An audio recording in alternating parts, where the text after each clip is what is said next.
Good morning, good afternoon, good evening to all of you wonderful people listening on the latest Same Old Arsenal podcast. It's me, Chris, Suburban Gooner Chris, joining you for our latest series, mini-series, summer series, whatever you want to call it. One in, one out, one bangs. Happy hello.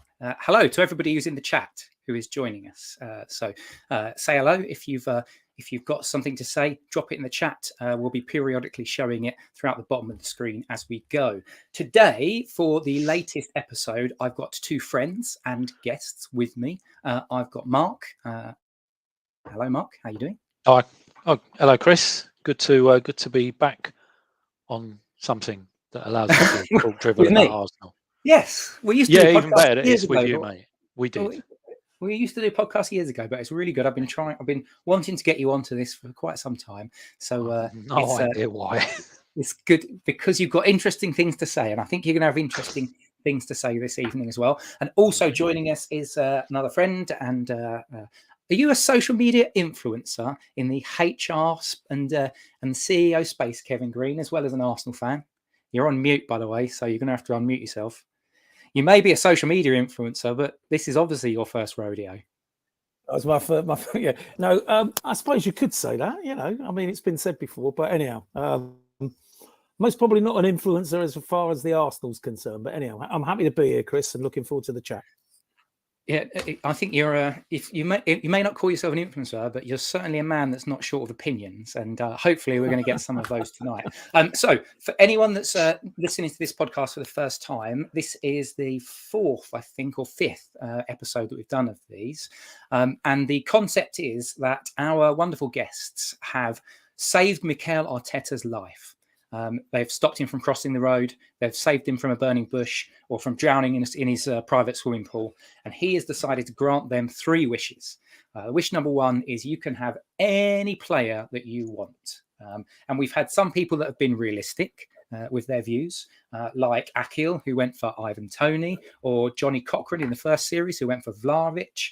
Kaya Kainak has also gone for Ivan Toney. We've also had Mike McDonald, who's gone for Rasmus Højlund, who's obviously the guy that's linked with Man United at the moment. Or you can have complete randoms that got quite a few people in the chat, quite animated, shall we say, Merv Dinnan, who chose Harry Kane. So we're going to see which direction our guests go today. Then the second wish that you get is you can have one player exit the club, and you've got to show your workings with all this. And the third, of course, is one player that you think, not so much a wish, it's an opinion, one player that you think is going to really bang next season. So really explode onto the scene. It could be somebody who is already brilliant, like Bukayo Saka, but is going to go to that next level. It could be one of the new signings that are arguably on the door. And we're going to start with talking to some of those, given that we've had a couple of Vaughan bombs and Fabrizio Romano messages on Twitter as well. We'll do a couple of minutes of that now. But yeah, one player that you think is going to come out of nowhere and improve in some way, shape or form. But I did say we're going to talk a little bit of Rice and Jurrien Timber as well. I'm going to kick us off with you, Mark. Some thoughts on the news that we got last night and then breaking again, I think it was about 6 hours ago at the time of recording, with Jurrien Timber, who's all been agreed in principle. The deal, £34 million is the noises, and going to be having his medicals this week. So give us some thoughts on both of the players, and then I'll go to you, Kevin, next. I mean, Declan Rice is pretty easy to talk about because we've seen plenty of him. Sometimes for West Ham, probably quite a lot for England. I think he's a brilliant signing. I mean, obviously the club, Arteta must have desperately wanted him, and if he was that desperate to get him, he must have, a real plan. And supposedly he's been talking to him since January, selling. Presumably not just the Arsenal project, but specifically what he wants Declan to do within that project. So I'm really excited to see where it is he's going to come in. I think when you look at it, if most people might think he's going to come in as a 6, probably going to nick Partey's place because, you know, you don't spend £105 million on a player and not play him, as he did mostly for sort of West Ham. And that would be brilliant because he can do, I think he can do everything that Partey does and probably more. You know, not, well, okay, I won't go into too much, but one of the things he won't do is hopefully disappear at crunch times of the season, either with injury or lack of form. So I'm really interested to see where he's going to play, if he's going to get to play further forward. I've got a sneaky feeling that Arteta wants to copy the Man City model and push one of the back four up into midfield, which would probably then allow Rice to go further forward. You know, there was talk about, you know, was he planning on playing Rice further forward anyway? But I think the signing of Havertz has probably quashed that playing, because I think Havertz will come in and will play that number 8 role instead of Xhaka. So really interested to see where Declan comes in. But brilliant signing. He's a great age. Physically, he's a beast. Doesn't miss too many games. Great ball carrier. Great tackler. Making interceptions.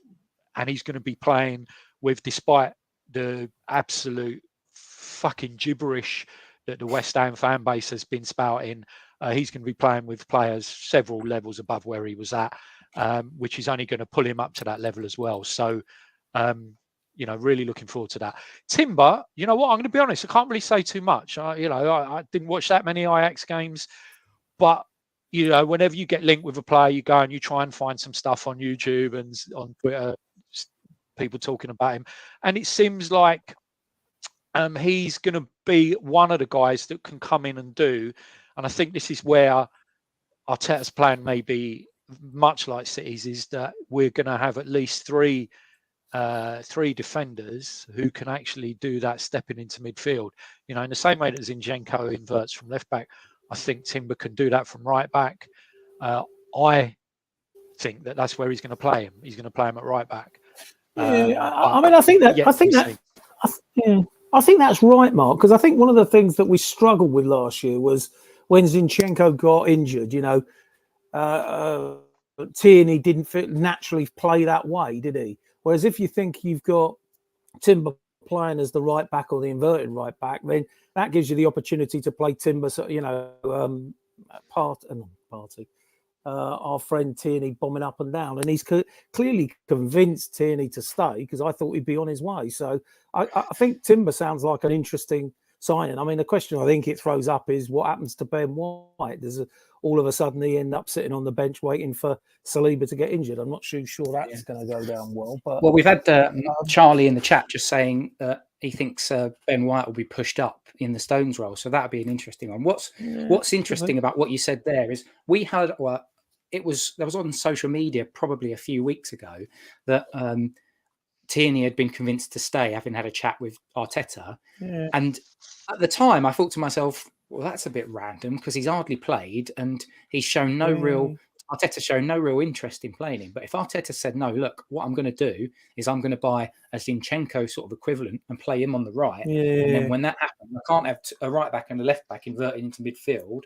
It's not going to work. So I'm going to mix it up in games, because maybe last season we became a bit predictable at times because everyone started to figure out just where Zinchenko was playing. But I think that's an interesting one. Kevin, just a few before we go into the one in, one out, and then one bangs. Some thoughts on Rice. And do you know what? Just before you say anything, for the audience members that are listening in, one of the things that I'm most pleased about with the signing of Declan Rice and Jurriën Timber is that Kevin Green might actually be able to pronounce their surnames properly. Because honestly, I've had to listen to so many times where he can't say Podolski and says Poborski, or I've had Thomas Roski. Literally. Oh, was it? Yeah. I think Rice he's a cracking boy. I mean, you know, whatever we say about the owners, 105 million, you know, breaking the British transfer record shows ambition, doesn't it? You know, we're buying a player at his peak, well, pre-peak, I reckon. I still think he's got improvement to make. He's a great ball carrier. He's great at, you know, creating interceptions and breaking play down. And I think he will start as a 6, but I do think he might dabble and play him as an 8. If you think about the Man City with Rodri as the holder and Gundogan that can play as a holder but also gets up and down, I think he might try that on a few occasions. So I think it certainly gives us depth as well, because I think, I'd really like to see us hang on to Partey rather than let him go. So I think it's a great purchase. And if you look at the signings in totality, you've got to say there's some ambition there. And, I think it's looking good. I'm sure you're going to ask us about the season ahead, but, if you'd have said we'd have spent 200 million by, the second week of July, I'd be going, well, that's quite impressive, isn't it? Yeah, well, it's the most un-Arsenal thing that I've seen in a very, very long time. We've never behaved like this before, but I think it speaks more to the persuasive nature of Mikel Arteta.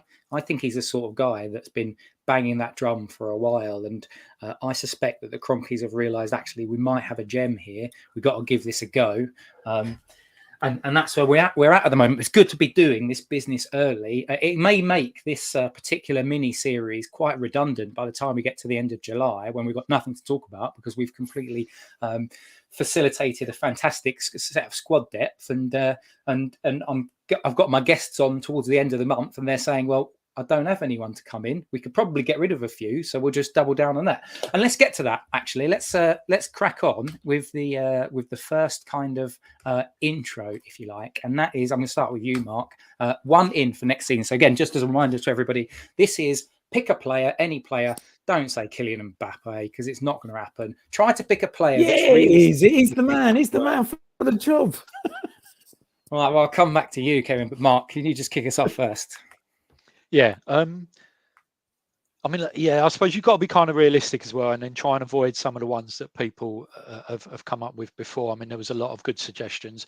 I think Ivan Toney would have been a brilliant suggestion if he wasn't, coming with the problems that he's got at the moment, and that. And some of the other suggestions as well were really good. I'm gonna go. I kind of had three, to be honest. One in mid defence, one in midfield, one up front. JJ last week, who knows his football, he said about Philip Billing. Philip Billing's been someone I've kind of mentioned a couple of times, who could come in and would be a really, really good squad player, and was probably quite easily to pick up from Bournemouth. So JJ said him, so I'll move on from him. Left field, Max Kilman from Wolves. If you wanted to get a centre half who was a ball playing centre half who would probably be happy to come in and be a squad player, the only issue I guess is that we've got, if we hadn't got Kiwior, your need for a left-footed centre half would have been probably higher. So with Kiwior, I think maybe that's not something. But Kilman's he's a decent player, and he certainly deserves to be playing at a better club than Wolves. No disrespect to Wolves, apart from the geezer in the box behind the away fans who can jog on. The other one, so the one I will go for, because when you look at our team and you look how we're going to play, we've got a lot of similar options in certain places. So I'm going to pick a forward, which a lot of people were picking, and I'm going to pick Ferguson from Brighton. Because when I see him, I'm reminded of Alan Shearer at Southampton, who tore us a new one in one of the games. Again, I think might have got a hat trick or something in his early days at Southampton. But I think Ferguson is a player that, given a couple of more years, would cost stupid money. He'd probably be silly money now. But I think if you got in there quickly, you offered maybe Balogun or Nketiah with money, maybe not, depending on how much you sort of think Ferguson's worth. But Brighton are just awful to do business with because they're very smart cookies. But yeah, I think he could be a really good player. He's a very different option when you needed someone to come on and really sort of hold the ball up, really get physical with defenders, not get ragdolled like Jesus did by Dunk at home to Brighton in probably what was, Brighton and Forest away were the worst two performances of the season, I'd say. I think he'd be someone that you could take a punt on. He'd cost a lot of money, but get him in, and I think he could be a big star in a few years. Not kind of related to that, but I saw something yesterday talking about either West Ham and or Brighton both being interested in Nketiah, and you have to have a wry smile, don't you? Given that how West Ham have behaved with the Rice situation publicly, and then how Brighton were in January with that journo from the Athletic Naylor, who was he was very vocal in how embarrassing Arsenal's almost club record bid was for one of their players. So it would be really interesting if they decided that they were interested in some of our players, that's for sure. And I'm sure Edu would be licking his lips at the idea of that. This Ferguson lad, I remember seeing him up close and personal at the Emirates, and yeah, he looked good. He's very young as well, so plenty of room to grow. And I see what you're saying about those Shearer links. Kevin, just before we go to Kevin, if you guys have got any questions, because what we'll do is we'll do the one in, one out, and one bangs section, and then if you've got any questions, just pop them in the chat. I'll star them, and then I'll ask the guys towards the end as well. So get your questions in on the chat. So Kevin, who's your one in? Who you going for? Well, it depends. I mean, how realistic. So I would have gone Mbappe, partly because I think he's the best player in the world, and I think if you look at our team, what would make a difference? A player that was that explosive and got guaranteed 30 goals in a season. I can give you. You can have would build confidence and belief. Yeah, all right, but I mean, but I'm not sure that's realistic. I mean, on the other side, I wouldn't mind Bowen from West Ham, because I think we're going to have to rest Saka. I don't think we can expect him to play 60 games a season again. I like him. He plays in a similar way. He cuts in. He scores goals. He's hard working. He's good off the ball. On Bowen, I'll ask you a question then. Do you not think we have cover there in the likes of Trossard, or, I mean, maybe Emil Smith-Rowe, although we haven't seen too much of him, Gabriel Jesus, maybe, if you've got Kai Havertz coming in as a false nine, although personally I'm quite against that, given I don't think Kai Havertz is a very good centre-forward option. But what's your kind of thoughts from that in terms of some of the... I think Trossard looked good coming from the left. I think he can play as a false nine. So I think he had a great, his arrival made a difference, didn't it? And I think we certainly need to retain him and give him game time this year. I think they got Nelson on the right, which I don't think is. I just don't think he's good enough, even as a replacement. So I think we do need someone so we can rotate Saka a bit and give him a rest, particularly in some of the cup games and stuff, and perhaps even some of the early Champions League games when we were expected to win, so that there's a bit of rotation, because we've got to keep him fresh. Otherwise, we're going to end up with a 26-year-old that's knackered. Yeah, true. Mark, I'll let you get a dig in at, a shot at some of Kevin's choices there. And Kevin, if you want to have a shot at Ferguson afterwards, but Mark, just some thoughts on. I think Ferguson's a good. Go on, Thank you, Kev. Mbappe. Yeah, I don't think it was ever likely to happen. There's clubs that just happen at the moment to have more prestige, more money. More ways of paying dodgy wages than we do, and is he the sort of player you'd want? As great a player as he is he a diva? I'm not too sure. I'd love to see him at Arsenal, but I just don't think it's happening. No. A bit like when Merv suggested Harry Kane, which was I admire Merv's chutzpah for trying that one. Bowen's a good shout. To be honest, it's like when you look at Saka, I think we all felt that Saka played far too many games and far too much of those games last season, and the poor guy was, he looked knackered at times towards the end of the season, which was a shame because he's so key to the side. And everyone we mentioned, when you talk about Nelson, you think, well, Nelson came on the left, Trossard came on the left. Lots of players always came on the left. We didn't really seem to do too much with trying to give Saka a break and trying to play players out on the right. So I'm not sure who we're actually thinking is going to be the go-to replacement for Saka. When we're 3-0 up at home to Forest in 60 minutes, and we take Saka off. Who you're going to bring on there? I mean, obviously in those situations you could probably bring Chris on, and you'd see the game out 3-2. But I think Bowen's a shout. I saw one of the listeners said like he's not Arsenal standard. Well, you know, a lot of players might not be Arsenal standard, but he's a decent player. I mean, yeah, look, yeah, West Ham wouldn't give us the steam of their Declan Rice pudding at the moment. So yeah, we're not really getting anything off of them than we've already got. And yeah, quite frankly, they can fuck off into the Championship with Millwall now.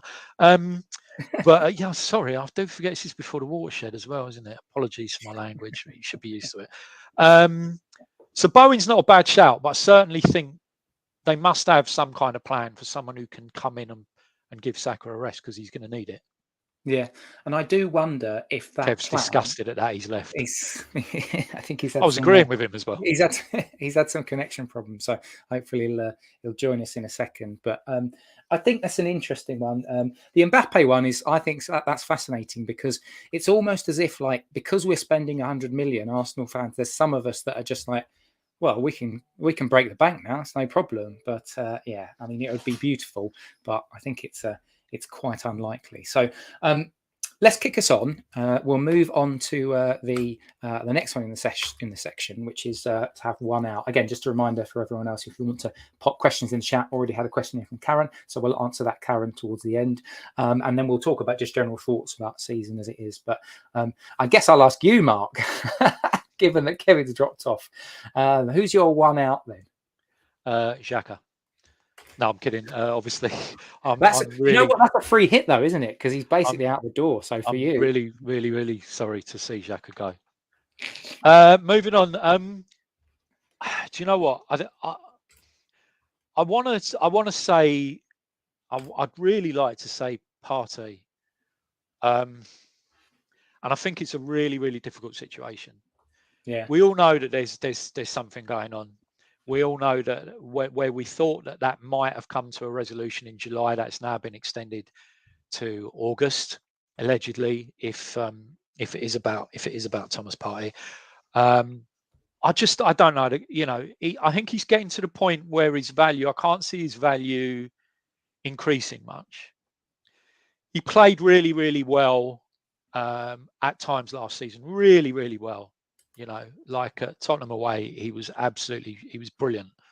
But the problem was it's quite patchy, and I know a lot of the issues towards the end of the season where it was felt his form dropped off can be attributed to the way that we had to change the style of play as soon as we lost Saliba, because you know we lost that defensive security, so the team dropped deeper. Partey had more responsibility, he had more to do on his own. And you know, and he struggled with that a bit. So, you know, I feel for the guy, but there are just too many things that makes me think that he's one of the, if you know, and we do need money, there isn't an endless pot of money that KSC have got that they can loan us at favourable rates of interest before anyone thinks they give us anything, because they don't. That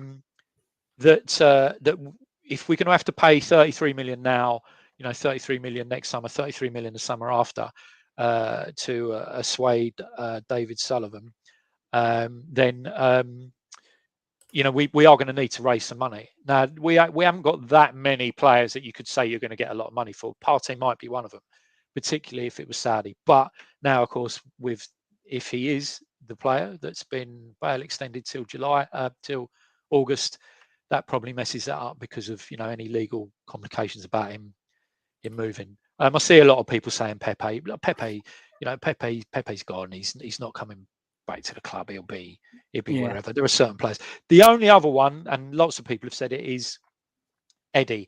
And I think a lot of people are saying Eddie because they think that Eddie's had a chance, maybe not grabbed it as much as he should have, and now Balogun should get the opportunity that Eddie's had. And again, Eddie might be 25 million quid's worth to someone. So, you know, if I'm being less controversial, I'll say Eddie. But yeah, I'm just, Thomas Partey situation really does concern me. Do you know, when you talked about the Partey stuff and the rumours, let's not touch any of the other sort of allegations or stuff, but let's talk about just the player and the slight drop off in form. I still think, again, for 2/3 of the season, maybe even 3/4 of the season, he was one of our best players. So when I think about this choice as a one out, I go more on what are we going to get the biggest bang for our financial buck, because that's the big thing. Is he's back. Nice of you to join us, Mr. Green. We were just talking about Mark's one in, and we talked about Thomas Partey, and I was just going to say I would pick one of either a Thomas Partey, but only on the proviso that he goes to somewhere like Saudi Arabia and you get 50 million quid for him, or an Eddie Nketiah that West Ham come to us and we say, well, you've just been given over 3 installments, 100 million quid, so we'll take half of that back, please. So that's the Nketiah or the Balogun or the Thomas Partey. Because if you say to me, what players do I want to leave the club? I'm thinking, well, Cedric, Holding. It's easy to do those.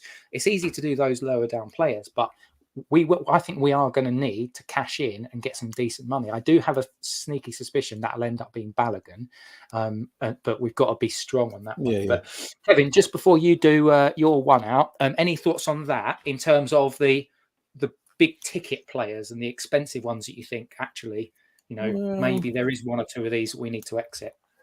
Well, I mean, I think as a fan, I don't want to lose anyone we've got, and I'm keen that we add and create depth, because the one thing that we struggled with at the end of last season was depth, wasn't it? So if you look at, if we're going to compete about to Man City and try and win the league and the Champions League, then you've got to have 2 good players in every position. So I think that one of the things we shouldn't do is compromise at the moment. So Balogun or Nketiah, I could leave either one of those most probably. And you're right, it's about the level of money we get. Other than that, other than squad players like Elneny and Holding, I wouldn't really worry too much. I think we should try and retain the 11 or under the 14 that played most of the games last season, and add the 3 or 4 we've got, and then I think we're in a much stronger position.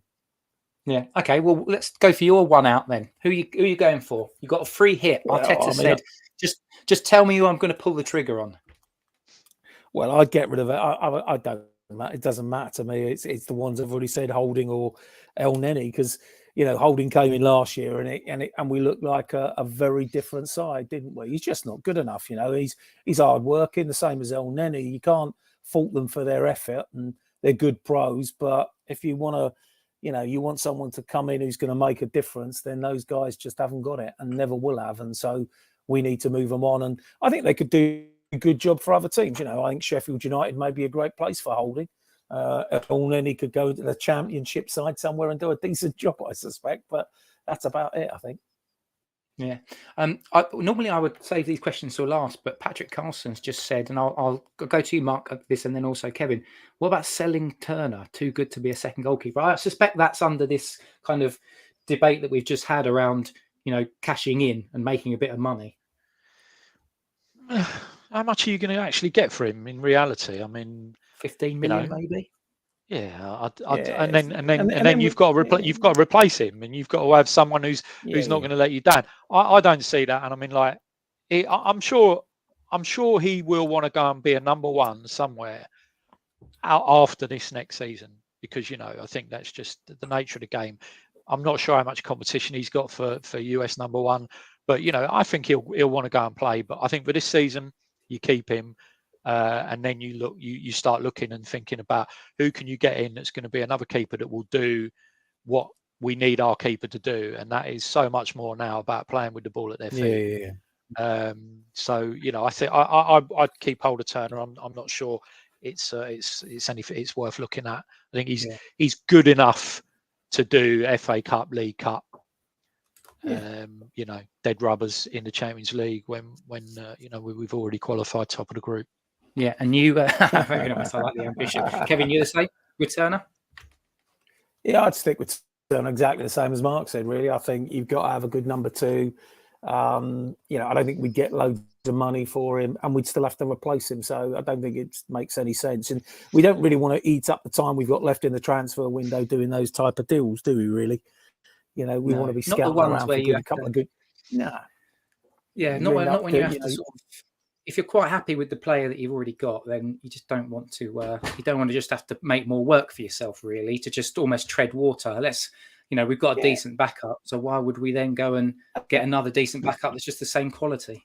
But you also got to recognise that the work that Arteta and Edu have done in the last 4 or 5 windows, they've cleared out all the bloody dross, haven't they? That's the point.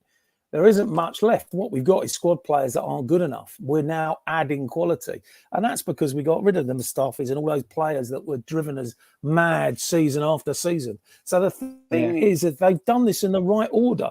They've cleared out and got people off the wage book at the right time, and then have built quite slowly using young players and then, bolstering them when we can go into the market. And if you think about it, we've had, 4 really progressive windows, one after the other.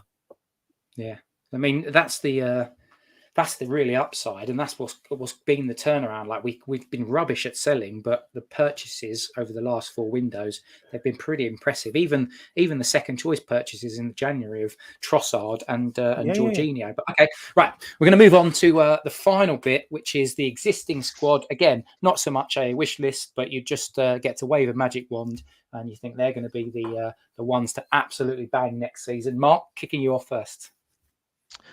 I think this was the hardest one, because to be fair, we've got so many really, really good players who I think will just get better. You could say Saka will get better. I think Martinelli has a ceiling way to go. That guy can get so much better. He has the world at his feet. Jesus with a full season in the squad, I think will be better. I think there's just so many of them. Saliba, I think, will show his worth. Gabriel, if he carries on his second half of the season, he's going to look good. So it's difficult to pick someone and then say whatever. I mean, some of the other choices that were made, were obvious ones, and some of them weren't. Like Mike McDonald went for Reiss Nelson. It's really interesting. Have people seen enough of Reiss Nelson to think he's actually going to explode? Will he get enough game time to do that? Will he stay fit? I don't know. I will go with Emile Smith-Rowe, and I think it's probably me thinking more from here than from my head. I love Emile Smith-Rowe. I think he has so much talent. He has everything in his skill set to succeed at the absolute top level. His big problem has been his fitness. The hope is that this groin issue that is hopefully they fixed now was the cause of his main injury worries, and I just hope that he can stay fit. Then it's a question of where he's going to get the opportunity to play. I mean, I still think he can play 8. We saw when he got his chance in the team and he had a long run there, he was really good at coming into the box and finishing chances. He's really good from the edge of the box, as we saw with his goal for England the other day. He's played really well and made another great assist tonight for England, who I assume went on to win that semi-final. Yeah, 3-0. Lovely. I'd love Smith-Rowe to succeed. I mean, he's like Saka. Saka is loved by us all because he's such a great kid. He's so humble. He's so respectful. He's a brilliant footballer, and everyone loves him. There's not a single Arsenal fan in the world.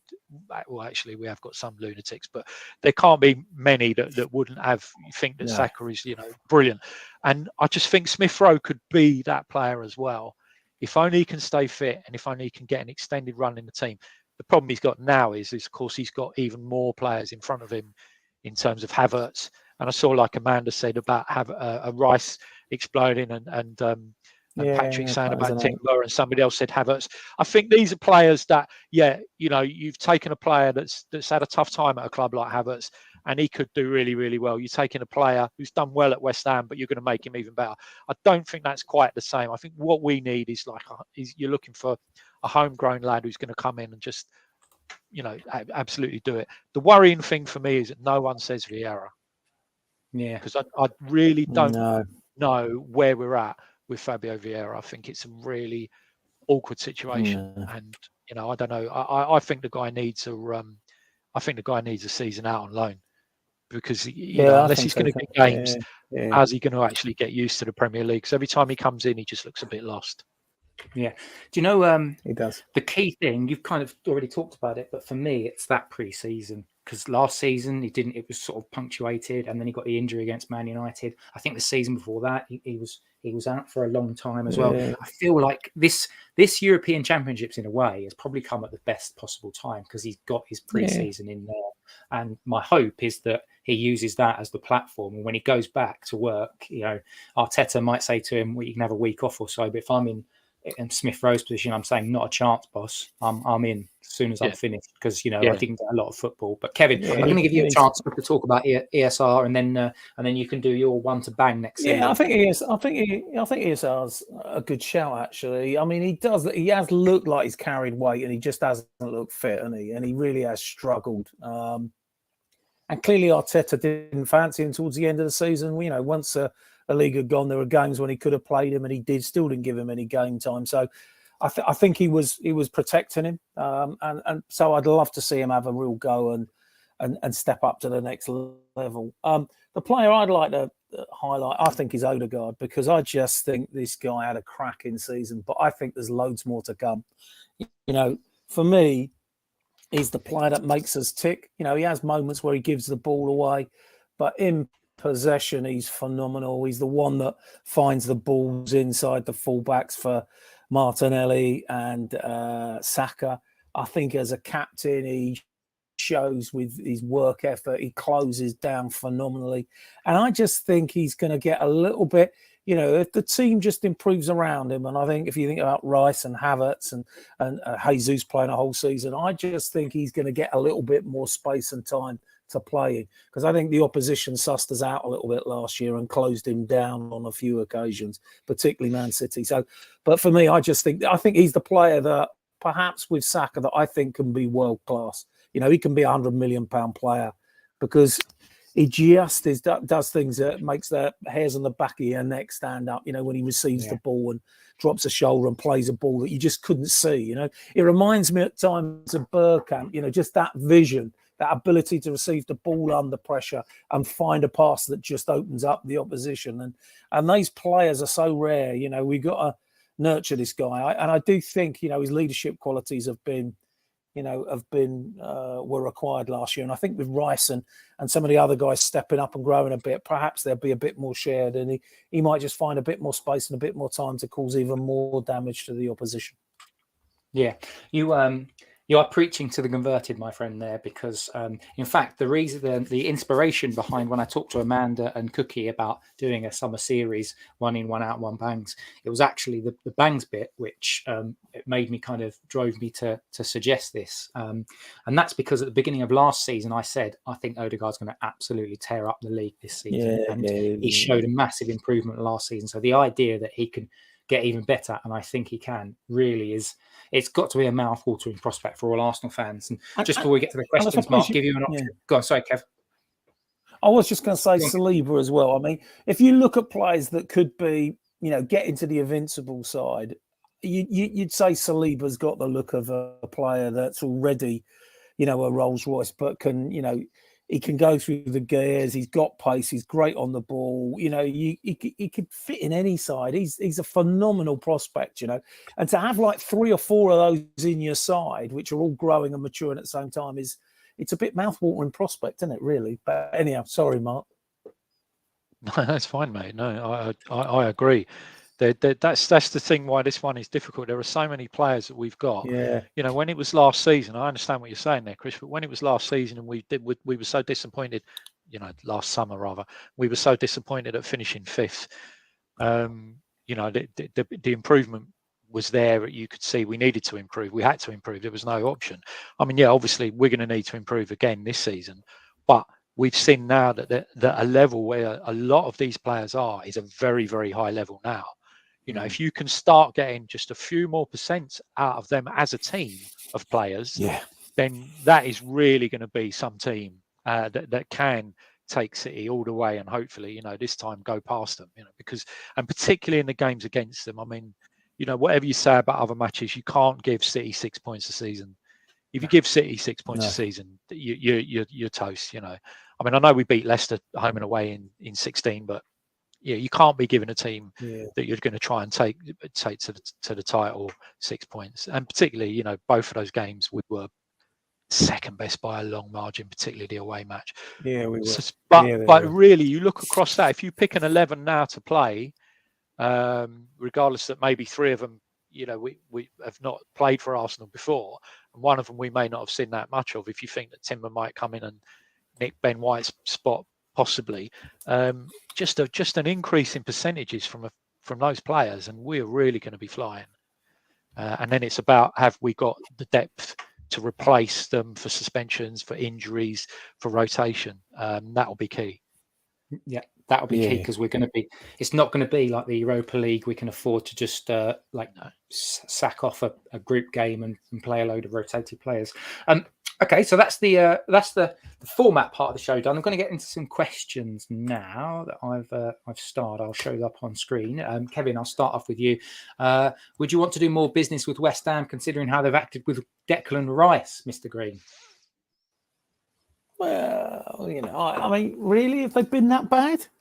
I mean, if you're a West Ham fan, you're going to lose your captain, your best player by miles. I mean, they held out for a price which I think is fair, and we were clearly going to pay it. So I don't think, did they try and bring Man City into the auction to try and push the price up? Of course they did. But, that's, if you're going to lose your best player and your captain, you've got to maximise value, haven't you?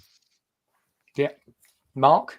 I don't, and before you answer that, I don't think 100 million was a fair price. I think more like 80 million was a fair price. But there we go. Go on.